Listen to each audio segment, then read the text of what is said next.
bienvenue sur 5 minutes Supply Chain. Aujourd'hui, je vais vous poser une question. Avez-vous déjà réfléchi à tout ce qui vous entoure?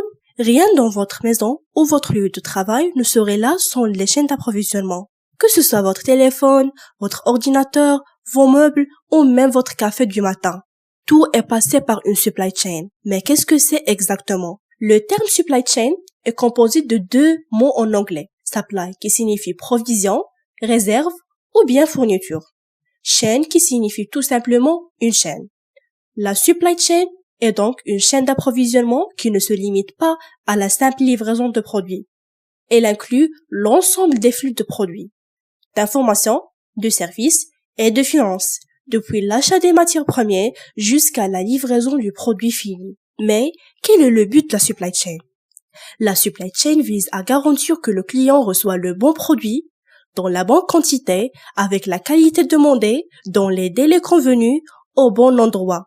Pour cela, il repose sur une gestion efficace des flux. Le flux physique qui représente le mouvement des marchandises. Le flux d'informations, il inclut la réception des commandes et le suivi logistique. Et le flux financier, il concerne les transactions entre les entreprises, clients et fournisseurs. Et finalement, le flux de retour, la gestion des produits retournés. C'est un élément souvent sous-estimé, mais essentiel. Maintenant que vous comprenez les 4 flux essentiels qui composent la supply chain, voyons comment ces flux s'intègrent dans le processus réel, de l'approvisionnement des matières premières à la livraison du produit fini. Ces flux sont interconnectés à chaque étape pour assurer une gestion fluide et efficace. Par exemple, les flux physiques vont de pair avec les flux d'informations, de sorte que les marchandises arrivent au bon endroit, au bon moment. Les flux financiers, eux, permettent de maintenir une relation saine entre les différents acteurs de la supply chain. Et tout au long de ce processus, la gestion des retours joue un rôle clé dans la satisfaction de clients. Voyons maintenant comment tout cela se passe concrètement, étape par étape. La supply chain regroupe toutes les activités qui transforment les matières premières en produits finis et les mettent entre les mains des clients. Voici les principales étapes. Première étape, l'approvisionnement en matières premières. Imaginez une entreprise de smartphones qui a besoin de puces électroniques, d'aluminium et de verre pour fabriquer ses appareils.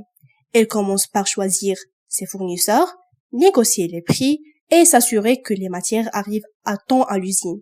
Une fois les matières premières en main, on passe à la production. Les composants sont assemblés sur une chaîne de montage, les smartphones prennent forme et bien sûr, un contrôle qualité est effectué à chaque étape pour s'assurer que chaque appareil fonctionne parfaitement. C'est là que la magie opère. Après la production, les smartphones sont stockés dans les entrepôts. Et ici, la gestion des stocks est cruciale.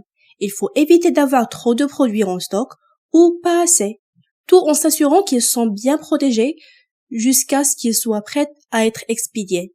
Un entrepôt bien géré permet de réduire les coûts et d'optimiser la logistique. Ensuite, les smartphones sont prêts à partir vers leur destination et sont expédiés vers des magasins, des centres de distribution ou parfois directement chez le client.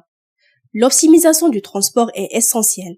Le but est de trouver des itinéraires les plus rapides, tout en réduisant les coûts de livraison. Enfin, la supply chain ne s'arrête pas à la livraison. Si un client reçoit un smartphone défectueux ou non conforme, il peut le retourner. L'entreprise doit gérer ce processus avec l'efficacité, en offrant des options comme un remplacement ou un remboursement. Cette étape est cruciale pour la satisfaction client. Voilà, vous avez maintenant une idée plus claire de ce qu'est la supply chain et comment elle fonctionne, étape par étape. Chaque maillon est essentiel pour garantir que le produit arrive entre les mains du client dans les meilleures conditions possibles. Vous avez des questions ou des commentaires, n'hésitez pas à les poser en bas de la vidéo. Et si vous avez aimé cette vidéo, pensez à vous abonner et à activer la cloche pour ne rien manquer. À très bientôt!